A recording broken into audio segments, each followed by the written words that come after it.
es eso? ¿Qué? ¿Eres el rey bombón o qué? No, es mi coronación. Es el rey feo del carnaval. Eso sí, seguro. Vamos a sacar esto ya. Vámonos. ¿Y estas coronas qué? Bueno, ¿Cuáles coronas? No, hablando de coronas y hablando de reyes y hablando de Inglaterra, yo invité a un académico inglés, historiador, ¿Ah, sí? que es experto en América Latina. Y además es de la Universidad de Liverpool. ¿Cuál es muy con eso? importante, la más importante. Claro. Se llama David Raby. Y pues ahí está. ¿Ahí ya llegó? Ahí está, ya llegó. Pues ábrale. A ver. ¿Ya llegó? Ya. Bueno, qué gusto. Hola. Bienvenido, adelante. David Raby, Eso soy. profesor emérito de la Universidad de Toronto. Pues sí. Analista, periodista. Investigador de la Universidad de Liverpool. También. Liverpool. Es Por importante favor. Liverpool. Por favor, adelante, maestro. Por favor, David, siéntate aquí. Sí, ahora, pues, periodista independiente. Aunque Andrés Manuel dice que no hay independientes. Pero yo soy, en fin, pues, no sé, por mi cuenta, solidario, periodista solidario. Oye, acabas de estar en Yucatán, Sí. siguiendo el tema del Tren Maya. Exactamente, 10 días muy intensos. Ok. Acompañando al profesor Etienne von Bertrap. Que estuvo aquí en este programa hace unas Sí, semanas. exactamente. Y con un grupo de 23 estudiantes de una maestría que tienen en temas de desarrollo, pero que todos están estudiando diferentes aspectos de lo del Tren Maya.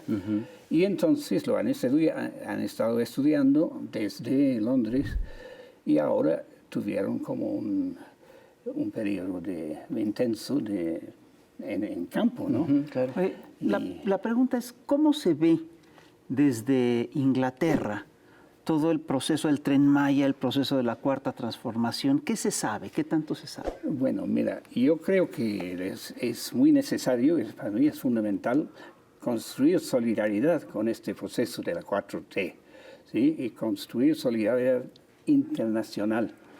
Porque como se ve en Inglaterra, como en muchos otros países, yo creo, es muy negativo. Primero, los medios no informan. No te lo puedo creer. Y, desde el principio, es decir, hace 4 años, cuando yo me di cuenta que, pues sí, algo interesante, muy interesante está pasando en México y me organicé por la primera vez en varios años para visitar México en 2019, ¿no? Y de nuevo, bueno, a finales de 2021, principios del 22, y ahora la tercera visita en estos tiempos. Pero sí, al principio simplemente no se prestaba atención. En los grandes medios no se decía prácticamente nada. Y lo que me preocupaba incluso más era que incluso en medios progresistas la gente casi no hablaba de México. ¿Sí? Y en mi país, en Inglaterra, en el Reino Unido, tenemos un movimiento importante de solidaridad con América Latina, ¿no? Apoyado por los sindicatos. Y hace como 25, 30 años que existe una campaña de solidaridad con Cuba, por ejemplo, muy fuerte y muy bien organizado. Y también con Venezuela, con Nicaragua y después otros apoyando gobiernos progresistas o movimientos populares, con Colombia, por ejemplo, con Chile. Pero México, casi nada. Y bueno, entonces yo pensé, pues hay que empezar a difundir lo que pasa. Y empecé entonces a buscar, pues escribir artículos en inglés para un público, claro, sí, en principio para un público más o menos progresista, abierto a otros sectores, claro, pero... Y eso empecé a hacer. Hay este periódico Morning Star, que, claro, es una cosa curiosa, es decir, es un periódico diario, que se dice el único periódico diario realmente socialista en el mundo anglosajón. Y sí, se publica cada día, de lunes a sábado. Lo que pasa es que su difusión es limitada. Y eso pues, era el periódico del Partido Comunista Británico. Todavía ese partido tiene pues, influencia en la línea editorial y eso, pero el periódico se abrió hace varios años a publicar artículos de muchos sectores progresistas. Entonces, es importante. Y funciona porque tiene apoyo de los sindicatos. Okay. Entonces, publico ahí, también publico artículos en un website que se llama Labour Outlook, que es de la izquierda del Partido Laborista. Y donde está, por ejemplo, Jeremy Corbyn y otros. Y desde luego Jeremy, por supuesto. También está con el proceso de México, estuvo aquí hace poco, pero Jeremy no se puede dedicar a eso sistemáticamente porque tiene tanta cosa que hacer, ¿no? de sus actividades políticas en Inglaterra y internacionales. Entonces yo creo que hace falta que gente también, como yo y algunos otros, pues nos organicemos para que se conozca, porque no se conoce. No se conoce solamente, o incluso también hay como campañas en los grandes medios corporativos, los más sonados, pues.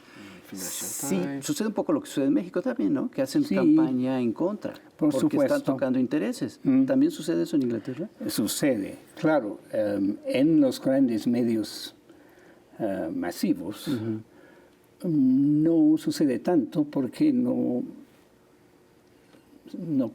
comentan México mucho, ¿no? Okay. Pero sí, cuando lo hacen es negativo. Pero lo que hay, que es importante entenderlo, es que hay algunos medios más especializados que sí se han dedicado de algún tiempo para acá a atacar sistemáticamente al proceso mexicano.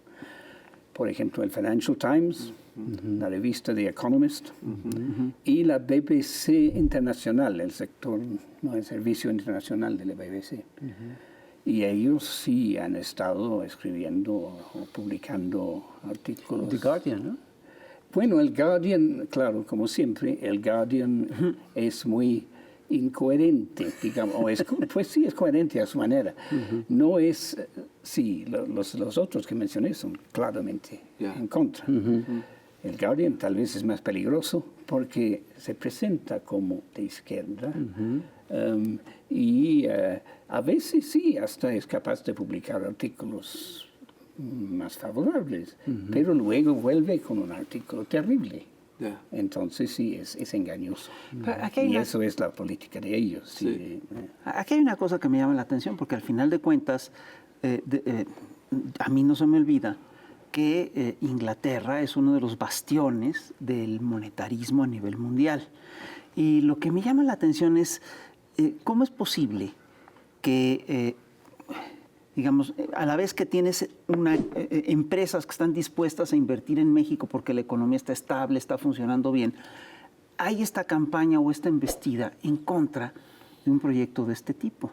¿Por qué se da esta embestida, ¿no? Si lo que está ocurriendo incluso puede favorecer a sus intereses. ¿Qué está pasando ahí? ¿Es un problema de control? Bueno, creo que ahí realmente uno podría hablar de dos sectores, es decir, en cuanto al empresariado británico, pues sí, hay muchos que no saben mucho de México, ni de la política como tal, pero están muy dispuestos a invertir, ¿no? Si se dan cuenta de que hay buenas condiciones, que el peso está fuerte y que el país está abierto a recibir inversiones, pues van a invertir. Ahora, lo que pasa es que hay otro sector representado por The Economist, The Financial Times, que es el sector organizado neoliberal, ¿sí? Que, es decir, ellos defienden como doctrina el neoliberalismo, ¿no? Y como sistema, y entonces están en contra de cualquier modelo alternativo. Ahí está el problema. O sea, lo ven como un proyecto alternativo y entonces están en Sí, contra. sin Wow. duda. O sea, no hay manera de... Eso es una cosa de dogma. Sí, sin duda. Es decir, hubo un artículo hace pocos días en el Financial Times diciendo que hay varios países en América Latina que están perdiendo una gran oportunidad de crecimiento y no sé qué. México, Brasil, Colombia, Argentina, Bolivia. Pero qué chistoso, porque son países que sí están creciendo. Exacto, precisamente los países que tienen la mejor política. Para nosotros eso no puede ser. Ay, pues esto ya se puso color de hormiga. Vamos a ir a un corte comercial, no sin antes saber a la chamuca y regresamos. No se vayan.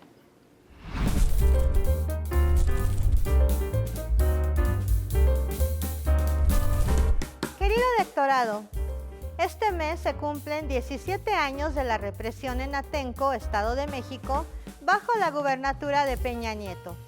Caso emblemático de la violencia misógina del Estado, las mujeres de Atenco siguen y seguirán luchando por obtener justicia y reparación del daño. En el brutal operativo de 2006 de infame recuerdo, 700 policías atacaron a la población, causando la muerte de los jóvenes Francisco Javier Cortés y Alexis Benumea. Detuvieron y torturaron a 217 personas, y entre ellas, 47 mujeres sufrieron tortura sexual en los vehículos de traslado. Las mujeres agredidas reportaron los ataques, y aunque 22 policías fueron consignados por abuso de autoridad, un delito menor, todos fueron absueltos. Al no obtener justicia en México, 11 de ellas llevaron el caso ante la Comisión Interamericana de Derechos Humanos. La comisión recomendó investigación efectiva, esclarecer los hechos, identificar los grados de responsabilidad material e intelectual del ataque, sancionar la impunidad y el encubrimiento, y pidió la reparación integral a las víctimas y garantía de no repetición. Ajá, ¿qué crees que pasó? Pues pasó mucho tiempo y no pasó nada. En 2018, el caso se envió de la Comisión a la Corte Interamericana de Derechos Humanos. La Corte sentenció la plena responsabilidad del Estado mexicano y ordenó lo antes recomendado ante el incumplimiento de las autoridades estatales. En 2020, las 11 mujeres de Atenco, con el apoyo del Centro de Derechos Humanos Pro Juárez, demandaron a la Fiscalía del Estado de México y le ganaron este 2023. La Fiscalía Estatal omisa ahora está obligada a entregar su investigación a la Fiscalía General de la República, la FGRD. Gertz. ¿Será buena noticia o más de lo mismo?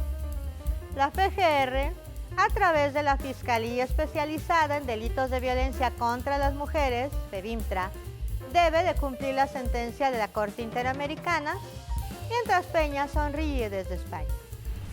Querido electorado, ya basta de violencia estructural, institucional, misógina.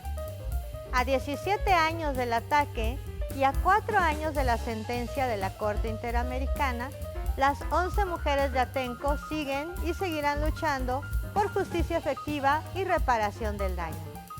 Justicia. Seguimos aquí en Chamuco TV y estamos platicando con David Draby, que es académico, historiador, periodista, y que nos estabas platicando sobre esta visión que tienen, esta percepción que se tiene en Inglaterra sobre la Cuarta Transformación y sobre el gobierno de López Obrador. ¿Tienes más o menos detectado cómo se ve esta Cuarta Transformación en otras partes de Europa? No sé, en Alemania. No mucho. Creo que es la misma cosa.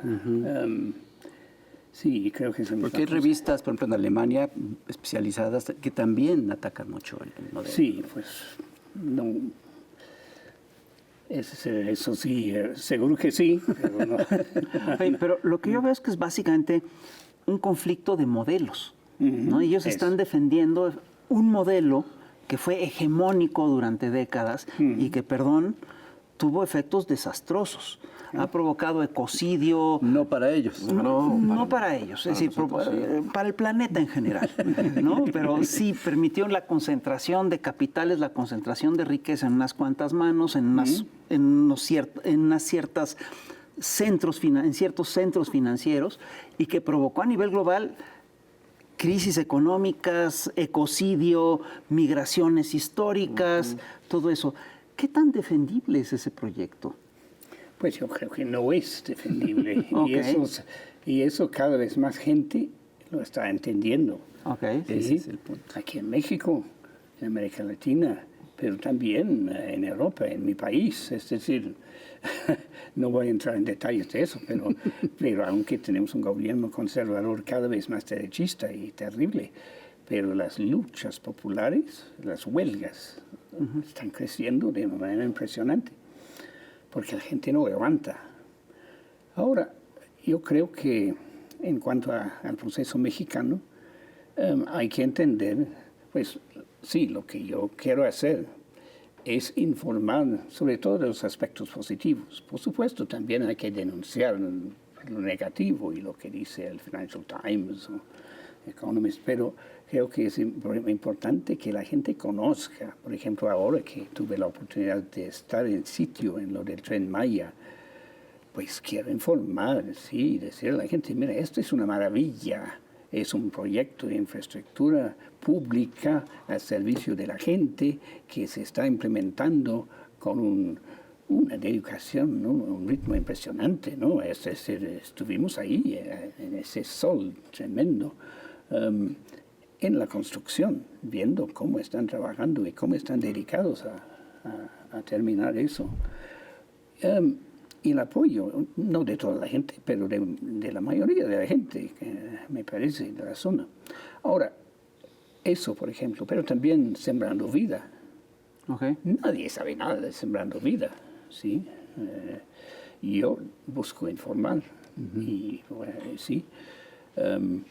Por ejemplo, los sectores agroecológicos en mi país. Y hasta ahora, pues yo les mando por Twitter, por ejemplo, a sectores de ese tipo información sobre Sembrando Vida, que es un problema de agroforestry, como decimos en inglés. Y están, muy interesante, muy bien, sí. Entonces, hay que informar porque no saben. Hablas de los periódicos, de Financial Times,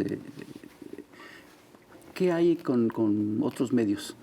Por ejemplo, la televisión o, del otro lado, las redes sociales. ¿Qué tan activas están en Inglaterra? Y si tanto la televisión o las redes sociales también no conocen nada sobre México. Pues en la televisión, sí, no, ahí sí raramente se menciona todavía. Muy de vez en cuando puede haber algo que probablemente será negativo, pero se menciona muy poco.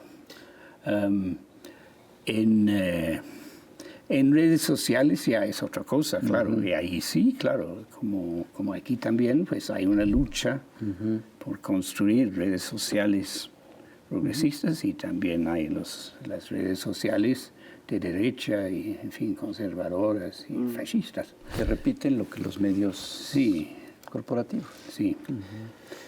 Sería útil, no sé, le quería preguntar cómo considerabas esta idea que se me viene a la mente ahorita platicando todo esto, diseñar también desde México algunos mensajes precisamente que derriben todas estas mentiras, estas falacias, las fake news. Sí. No sé si la Embajada de México ahí Bueno, eso es un punto que yo busqué, pues fue hace ya más de un año, contacto con la embajada. Y bueno, tuve contacto con la embajadora y un par de personas más. Todo muy amable, pero no pasó nada. Es decir, yo empecé a mencionar pues la cuestión de solidaridad y no parecían tener mucho interés. Ahora, yo no sé qué pasa, pues, en fin, pero yo sí creo que las embajadas y consulados en mi país, en el Reino Unido, y creo que en otros países también, por Europa, deberían tomar una posición un poco más activa en promover este proceso. No tienen que ser, digamos, como algunas embajadas de países, pues, que tienen, en fin, pues las embajadas cubanas o de Venezuela tienen una posición muy clara, ¿no? Y eso está bien, pero creo que México, eso no le conviene a México por el momento, por lo menos.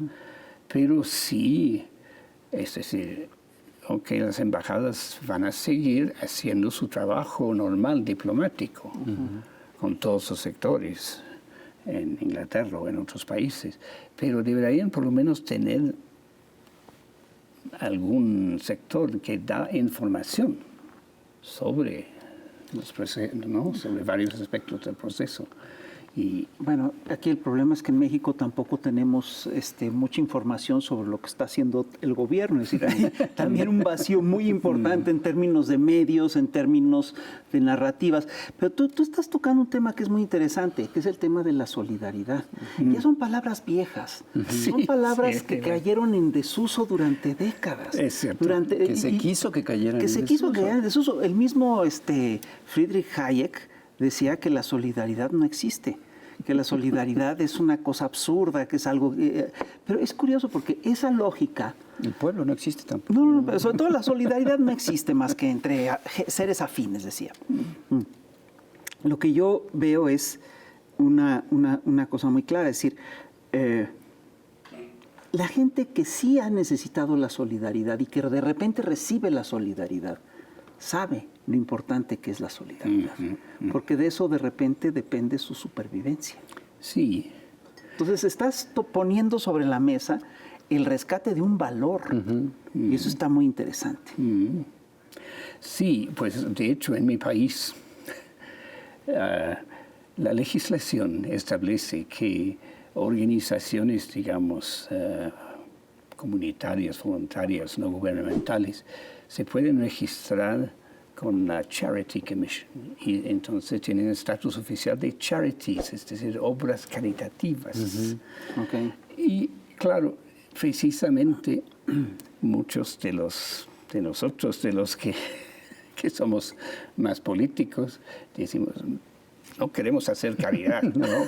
Y claro, eso sí se nota en gente popular, incluso que no necesariamente muy politizada, pero muchos de ellos dicen, yo no quiero caridad, I don't want charity, ¿sí? Es que hay gente que confunde solidaridad con caridad. Sí, pero eso es una lógica muy feudal. Eso es digna de un país de reyes. Arrogante. Ah, sí. Creo que sí. By the way. Sí, pues sí. Oye, David, hace un momento decías que se pasó en Inglaterra de no informar nada sobre lo que sucedía en México a empezar a informar, pero puras cosas negativas. ¿Qué son las cosas que normalmente se dicen negativas? ¿Qué mentiras se dicen sobre México? Bueno, que es un presidente populista. Claro, ahí hay todo un debate, pero que es un presidente populista, que es autoritario. Que ahora es militarista, está militarizando el país, esas cosas. ¿Estás leyendo latinos o qué? Pues sí, solo que no necesitan leer latinos para inventarse eso. Porque tienen corresponsales, eso es claro. otro tema. O sea, sus corresponsales están siguiendo una narrativa. Sí, eso sí es cierto. Sí, eso. ¿Qué será? Están ligados. Están ligados. Eso sí, están ligados, sí. Es porque defienden los mismos intereses. Sí. Claro, exactamente. Sí. Es decir, al final de cuentas es el choque de dos proyectos distintos de sociedad, Sí. ¿no? Todavía el proyecto neoliberal sigue siendo muy sólido y muy fuerte, Sí. y sigue teniendo una narrativa muy sólida, pero esa narrativa yo creo que ya está en cuestión por todos los hechos, es decir, la realidad la está poniendo en cuestión. Y por el otro lado está el otro proyecto, que es una sociedad que es simplemente un proyecto alternativo a esta historia. Exactamente, sí. Y yo creo que eso es lo que está pasando en México, Ajá. pero también está pasando en Brasil, en Colombia, en Argentina, en Bolivia, ¿no? Con más dificultad tal vez en Argentina y en Chile, ¿no? Pero sí en Honduras. Para no mencionar, pues, Cuba, Venezuela, Nicaragua.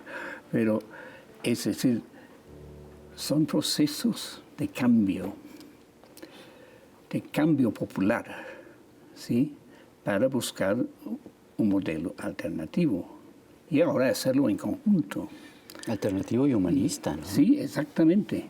Y creo que ahí lo que es importante entender es que no es cuestión realmente de ideología. Es decir, no es necesario, algunos lo hablan, otros no, pero hablar de socialismo, por ejemplo, es el cambio para un modelo alternativo que represente los intereses del pueblo. Esa es la diferencia. Seguimos aquí en El Averno, en Chamuco TV, y estamos platicando con David Raby, que es experto en América Latina, profesor emérito de la Universidad de Toronto, profesor en Liverpool, en la Universidad de Liverpool, y nos estabas contando ahorita, estás tocando un tema que me parece muy interesante, que es que efectivamente estamos ante una disyuntiva de proyectos.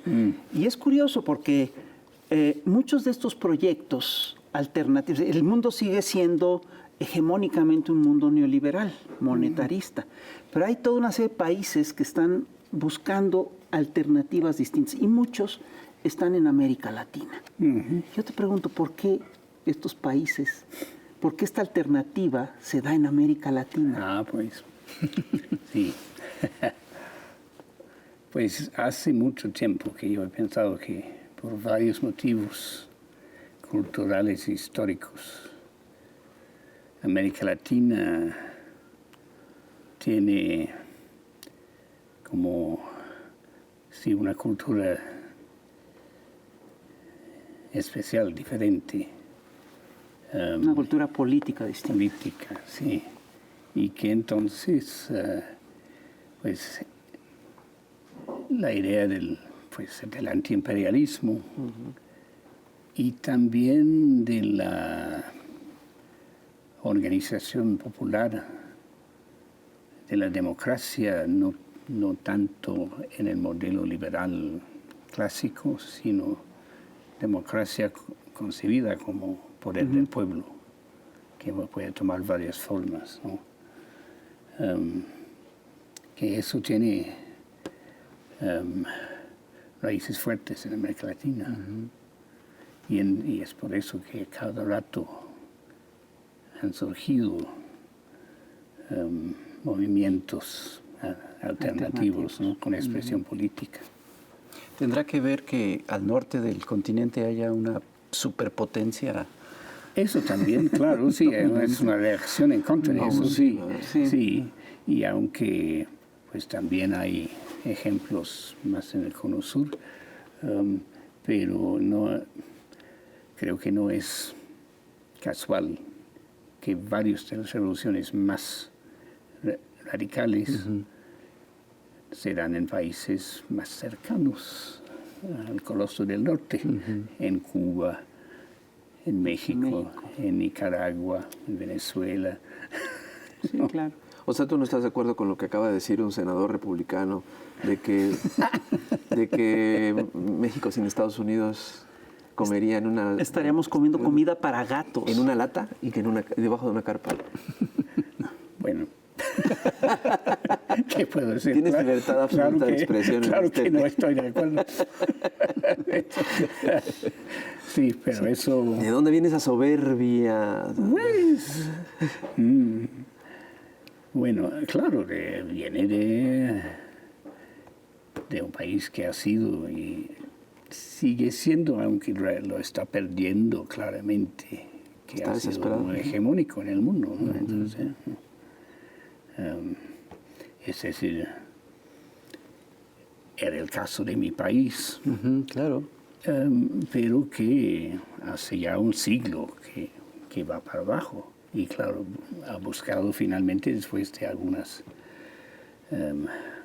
vaivenes, decidió claramente seguir por el mismo camino como el socio más fiel de Estados Unidos. Pero, y en Estados Unidos, pues sí, claro, tuvo algunas cosas interesantes, como la primera revolución anticolonial y que tuvo, pues,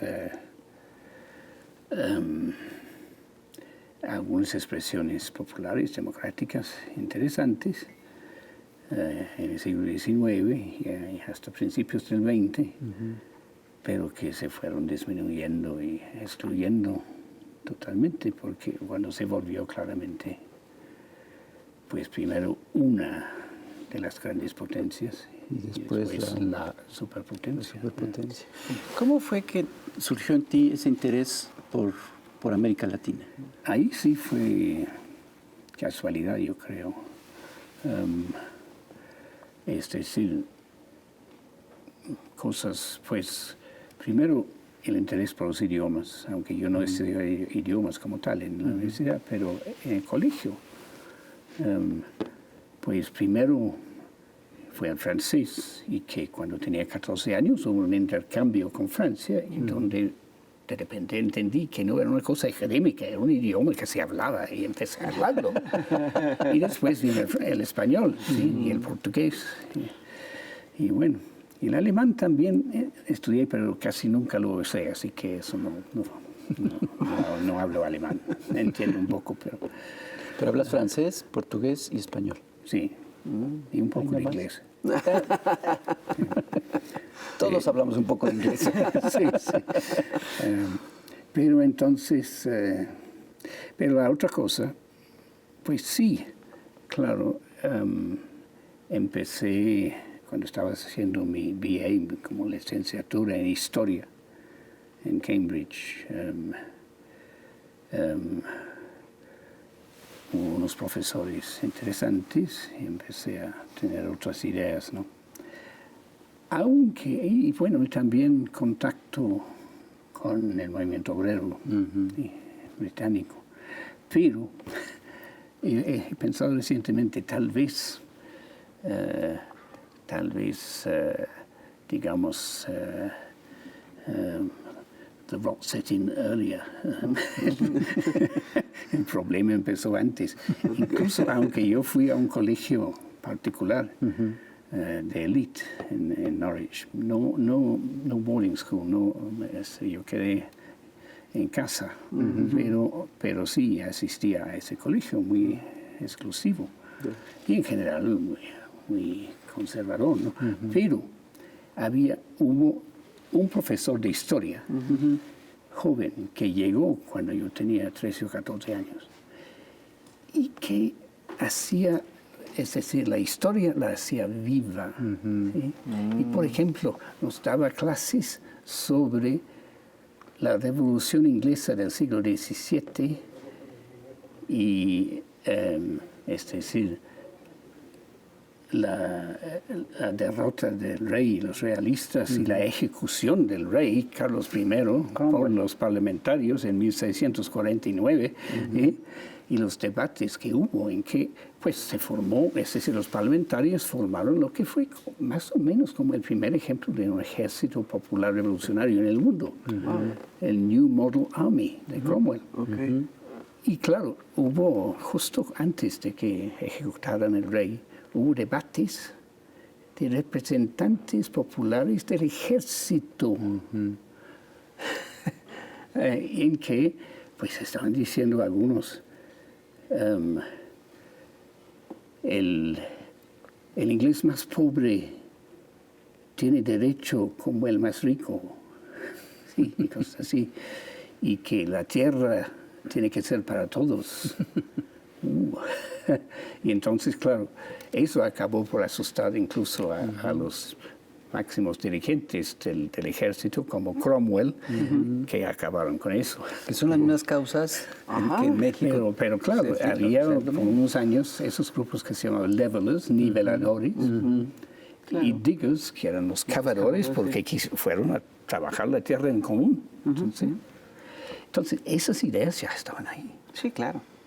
Bueno, se tiende a olvidar que mucho antes que Francia, Inglaterra decapitó al rey. Sí. Es una cosa increíble. Claro, eso no llegó a buen término porque todo se pensaba en términos religiosos. No había modelo para formar una nueva constitución y eso, y no se pusieron de acuerdo. Entonces, eso abrió el paso a la restauración monárquica. Pero bueno. Y hablando de reyes, Exactamente. ¿qué tanto la monarquía goza de cabal salud en Inglaterra?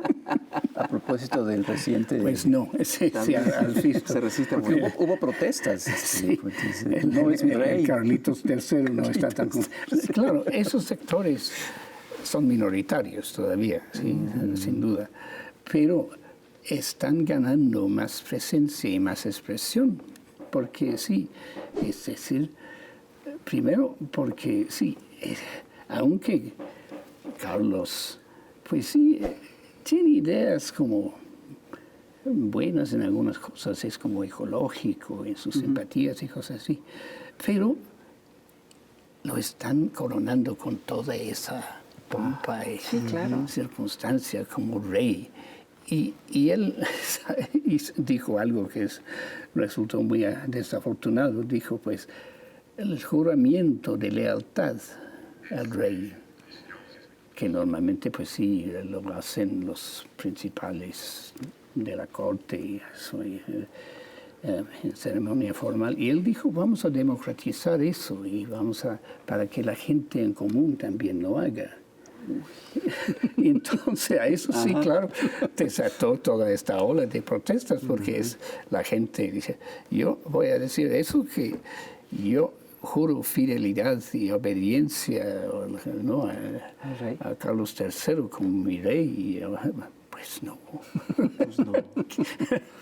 Pero falta mucho para abolir la Pero monarquía, fíjate que al final de cuentas, detrás de esta polémica declaración hay una voluntad de democratización. Ay, claro. Sí. Que todos me juren lealtad. Esa es una cosa increíble. Sí. Que todos me juren lealtad. Eso es esa es la democracia, según los reyes. Según ellos, sí. Según No, Estados ahí Unidos. sí, bueno. Sí, claro. Sí. ¿Por qué nada más los lores no? Hay, sí, indicaciones de que en los próximos años puede haber un cambio muy interesante. Esperamos, quién sabe. O sea, sí. ¿Cómo es la situación en Inglaterra ahorita? No sé si quieras. Muy mala, Porque muy mala. mucho Es decir, creo que es desigualdad, del G7, es el de menos crecimiento. Eso. Hay debates sobre si hay recesión o no, pero está muy mal. Y una crisis política Sí, total. que se ha ido extendiendo ya. Sí, ¿no? sí, pues porque estos gobiernos conservadores que ahora pues hacen varias cosas estrafalarias y entonces se pelean entre sí y se demite el primer ministro o la primera ministra, que hubo otra Liz Truss recientemente que duró 44 días y que fue terrible. Que me recordó a los países latinoamericanos en sus peores momentos de crisis, ¿no? Exacto, sí. Que Inglaterra se escandaliza de cómo puede pasar esto. Sí. Así pasa. Pero entonces, claro, el problema es que ellos mismos, muchos de ellos, ven y están en desacuerdo y hacen críticas, pero luego si viene a una votación, todos se unen porque saben que van a perder. Y por el momento que les queda 1 año y medio antes de tener que hacer elecciones generales, pues van a agarrarse al poder porque después ¿Es posible concebir en Inglaterra un regreso del laborismo? Sí es, pero ahí hay otro problema, que es eso. ¿Qué es el laborismo? Que el dirigente máximo del Partido Laborista, Keir Starmer, es terrible también. Sí, claro. Y ahí sí se ha revelado totalmente pues, del establecimiento y que quiere que hay algunos cambios, pero lo mínimo un mínimo necesario. Y, claro, ha expulsado a Jeremy Corbyn, pero también él y su grupo han expulsado sistemáticamente a muchos de los afiliados del partido por cosas ridículas. E incluso muchos concejales locales y eso, sí, fuera. ¿Purgas? Purgas, eso sí, son purgas muy evidentes, sí. Y entonces eso por un tiempo, pues la izquierda protestaba, pero nada más. Pero ahora eso ha pasado a los medios y mucha gente fuera del Partido Laborista está pensando, incluso medios como liberales y eso, se dice, pero esto no puede ser. Él se está portando, entonces él está portando igual que los conservadores. Pero yo sí creo que Jeremy Corbyn sigue teniendo un liderazgo muy importante. Sí, ¿no? tiene. Sí. Es un personaje además brillante, solvente políticamente. Sí. Y está casado con una mexicana. Eso ayuda, eso siempre ayuda. Obvio. Y tiene su, pues claro, a construir lo que llama su Peace and Justice Project, proyecto de paz y justicia internacional, que es interesante. Pero también, sí, puede haber otros, no sé. Hay varios dirigentes sindicalistas que han surgido en estas huelgas. Es decir, de los ferrocarrileros. Hay un dirigente, Mick Lynch, que habla con mucha clareza. Y mucha gente se ha sorprendido, y mucha gente que normalmente no tendría mucha simpatía con los sindicatos y los huelguistas, han dicho, él dice la verdad. Él habla bien, él habla mejor que casi todos los políticos. O una mujer también, Sharon Graham, que ahora es la dirigente de uno de los mayores sindicatos, Unite. Ella ha organizado, es decir, se ha dedicado sistemáticamente a dar un apoyo mucho más eficaz dentro de su sindicato a cualquier grupo de trabajadores que vayan a la huelga. Y el resultado ha sido que de ese sindicato, en el último año, ha habido una cantidad de huelgas y han ganado el 80% de las huelgas. Entonces, perdón, estás volviendo a hablar de solidaridad y eso es un tema, eso es una palabra muy delicada. Finalmente es lo que hemos estado hablando todo el programa. Son dos proyectos que están en pugna. ¿Tú qué crees que vaya a suceder? ¿Cuál es tu esperanza o tu diagnóstico? Pues mi esperanza, claro, no hemos mencionado, es decir, excepto que pues hemos hablado de América Latina y es muy importante y interesante, ¿no? Y apasionante para mí. Pero sí, en Norteamérica, en Europa, las perspectivas siguen siendo muy malas en general. Ahora, pero el resto del mundo, y en todas estas cuestiones como en la guerra de Ucrania, pues votan por el proyecto de la OTAN. Estados Unidos, Canadá y los de la OTAN y los de Europa en general, y uno de los más como Australia, Japón. ¿Sí? Los otros países, casi toda América Latina, África, Medio Oriente, Asia, votan en contra o simplemente no se interesan. ¿Sí? Y eso se ve con, es decir, el grupo de los BRICS va creciendo. Y ahí están pues el 80% de la población mundial. Entonces, pero eso nunca ha importado, ¿eh? Y no hay duda de que ahí hay un gigante, que es China.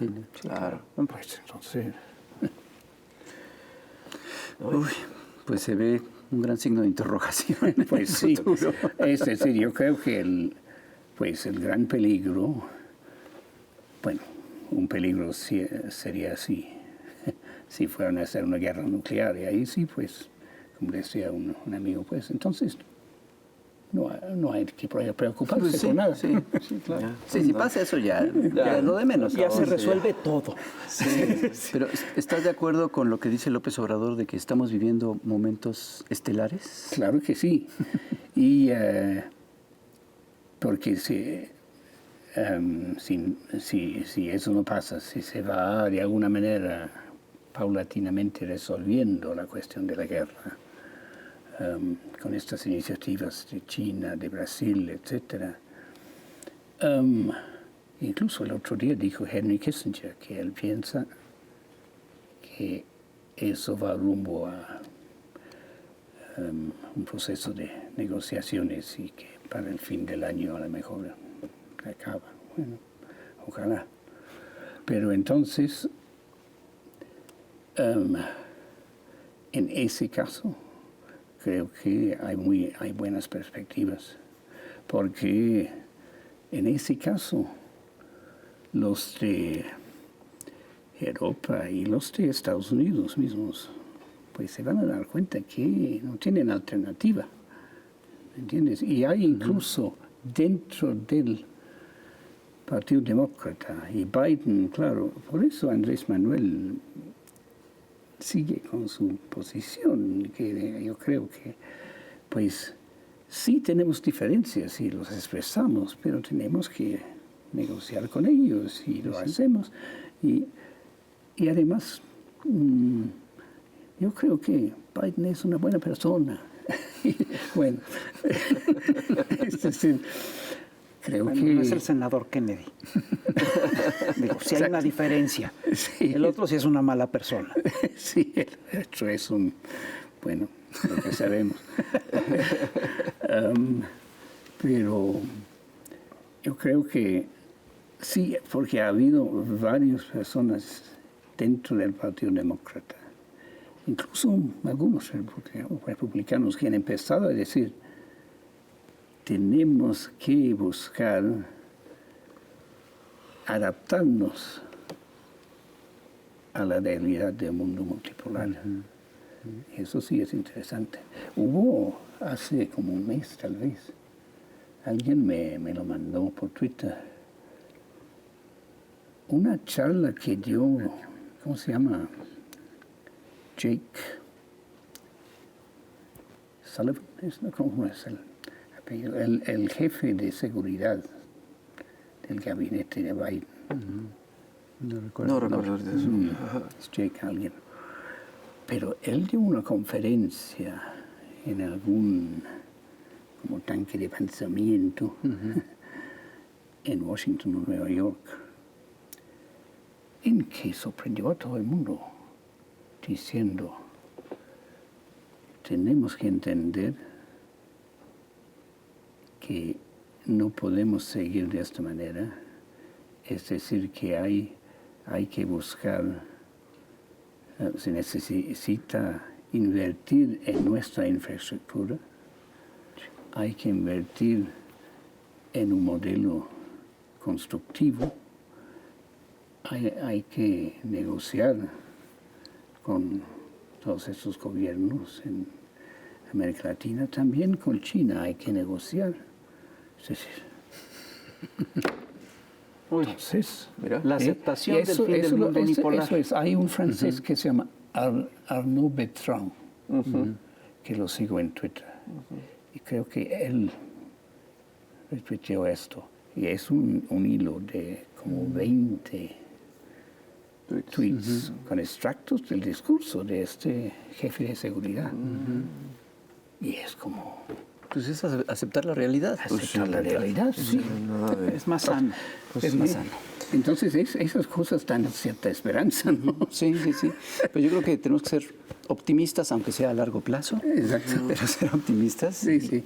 Bueno, claro, la otra cosa es que sí tiene que ser a largo plazo, pero al mismo tiempo tenemos que hacer cosas claro. para que Claro. el calentamiento global no acabe con nosotros. Sí, no, Pues sí, entre una guerra nuclear y el calentamiento global. Pues David, muchísimas gracias por haber estado con nosotros. A ustedes.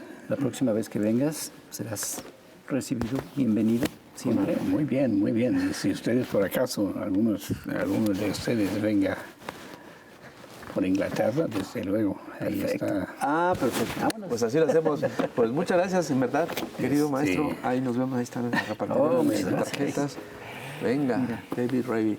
Pues en verdad, un honor tenerte aquí y que no sea la última vez, ¿vale?